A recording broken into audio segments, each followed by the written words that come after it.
رسول کریم صلی اللہ علیہ وسلم نے فرمایا بلال تو مدینے میں ہوتا، حبشہ کے اندر ہوتا، مکہ کے ریگزاروں کے اندر ہوتا، تیرا منہ قبلے کی طرف ہوتا، کعبہ کی طرف ہوتا، آج کعبے کی چھت پہ کھڑا ہے، اپنا منہ کعبے کے کعبے رسول اللہ کی طرف کر تیری اذان ہو جائے گی۔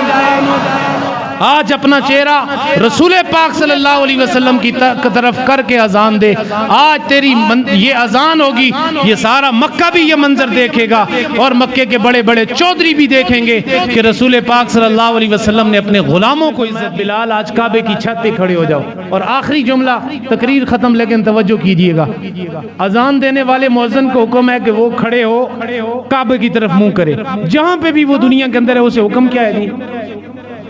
کعبے قبلے کی طرف منہ کرے۔ لیکن یہ ہے کہ وہ چاہے مکے میں ہے، مدینے میں ہے، پاکستان میں ہے، بگروتر جدھر مرضی ہے وہ ہے، اس کا منہ مؤذن کا قبلے کی طرف ہونا چاہیے۔ لیکن جب بندہ قبلہ کے اوپر کھڑا ہو، کعبہ کی چھت پہ کھڑا ہو، وہ اپنا منہ کدھر کرے گا؟ آپ کی توجہ نہیں ہے، باواز بلند سبحان اللہ۔ بھائی بلال حبشی نے عرض کی یا رسول اللہ میں نے مدینے میں اذانیں دی، میں نے حبشہ میں اذانیں دی، منہ ہوتا تھا قبلے کی طرف، آج آپ نے حکم دے دیا کعبہ کی چھت کے اوپر کھڑے ہو جاؤ، اب میں کعبے کی چھت کے اوپر کھڑا ہو کے اپنا منہ کدھر کروں؟ دائیں کروں، بائیں کروں، پیچھے کروں، آگے کروں؟ اللہ اکبر۔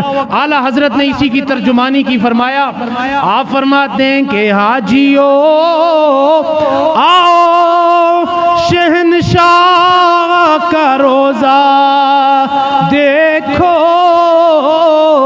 اب کعبہ تو دیکھ چکے، اب کعبے کا کعبہ دیکھو،